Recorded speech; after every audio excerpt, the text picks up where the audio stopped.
সৌদিতে বসবাসরত যোগ্য রোহিঙ্গাদের দ্রুত বাংলাদেশি পাসপোর্ট দেওয়ার নির্দেশ।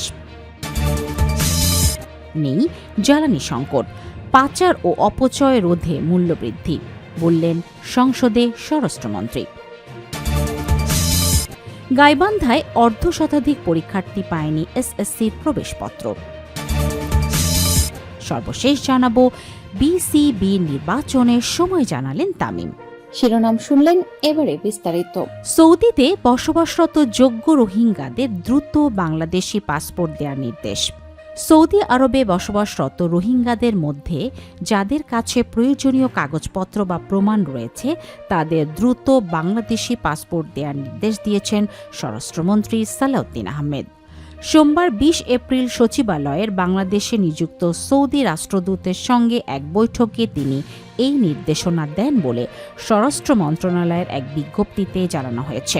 বৈঠকে সৌদি রাষ্ট্রদূত জানান, বর্তমানে সৌদি আরবে অবস্থানরত প্রায় ৬৯,০০০ রোহিঙ্গার বাংলাদেশি পাসপোর্ট ইস্যুর বিষয়টি দ্রুত এগিয়ে নেওয়া প্রয়োজন। এর জবাবে স্বরাষ্ট্রমন্ত্রী বলেন, ইতোমধ্যেই যাচাই বাছাই শেষে প্রায় ২২,০০০ রোহিঙ্গাকে পাসপোর্ট দেওয়া হয়েছে এবং প্রক্রিয়াটি আরও দ্রুত করতে বাংলাদেশ থেকে বিশেষ টিম পাঠানো হয়েছে।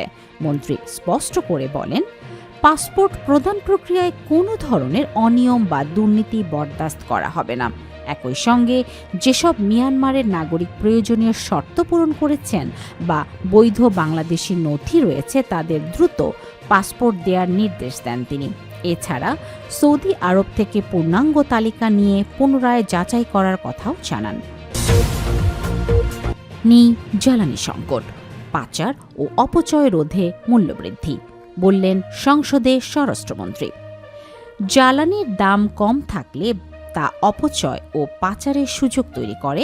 সেই পাচার রোধ করে শৃঙ্খলা আনার লক্ষ্যেই কিঞ্চিত মূল্য বৃদ্ধি করা হয়েছে বলে সংসদে জানিয়েছেন স্বরাষ্ট্রমন্ত্রী সালাউদ্দিন আহমেদ। তিনি আরও জানান, দেশে জ্বালানি তেল ও গ্যাসের কোনো সংকট নেই। সোমবার ২০ এপ্রিল জাতীয় সংসদে বিরোধী দলীয় নেতা মুলতবি প্রস্তাবের পরিপ্রেক্ষিতে এই কথা বলেন স্বরাষ্ট্রমন্ত্রী। ডেপুটি স্পিকার কায়সার কামাল অধিবেশনের সভাপতিত্ব করেন। জ্বালানির দাম বৃদ্ধির যৌক্তিকতা তুলে ধরে স্বরাষ্ট্রমন্ত্রী সালাউদ্দিন আহমেদ বলেন, প্রধানমন্ত্রীর প্রত্যক্ষ নির্দেশনায় জনগণের সুবিধার্থে একটি সহনীয় মাত্রায় জ্বালানি তেল ও গ্যাসের মূল্য বৃদ্ধি করা হয়েছে।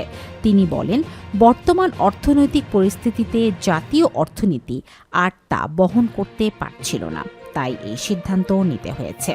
বিরোধী দলীয় নেতার অভিযোগের জবাবে স্বরাষ্ট্রমন্ত্রী বলেন, বিদ্যুৎ ও জ্বালানি মন্ত্রী ৩০০ বিধিতে ইতোমধ্যেই পরিসংখ্যান সহ বিবৃতি দিয়েছেন, যেখানে স্পষ্টভাবে দেখানো হয়েছে দেশের জ্বালানি তেল ও গ্যাসের কোনো সংকট নেই। তিনি বলেন, বিষয়টি এখন জাতির কাছে পরিষ্কার, তাই সংসদে মুলতবি রোধে আলোচনায় প্রয়োজন নেই।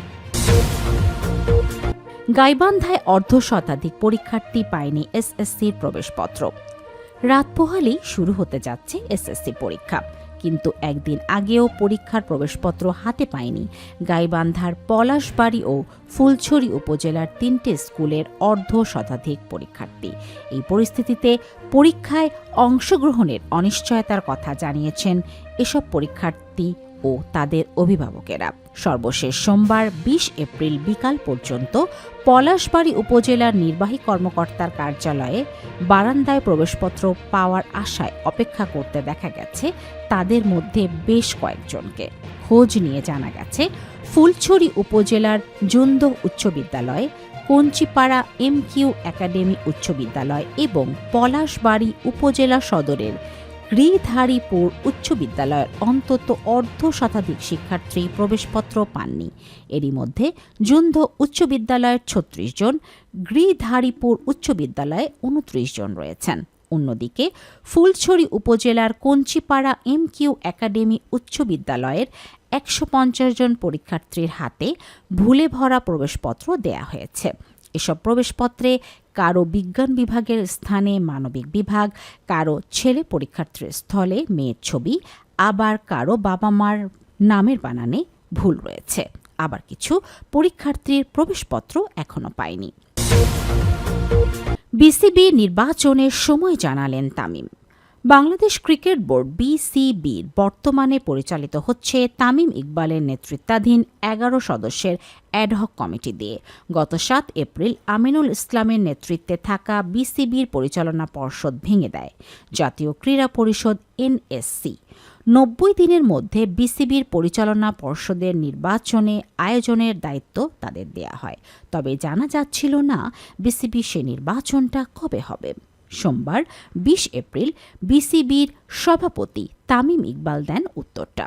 বাংলাদেশ নিউজিল্যান্ড দ্বিতীয় ওয়ানডে চলাকালীন প্রেস বক্সে সাংবাদিকদের তিনি জানিয়েছেন, জুনের প্রথম সর্বোচ্চ দ্বিতীয় সপ্তাহে হবে বিসিবির পরিচালনা পর্ষদের নির্বাচন।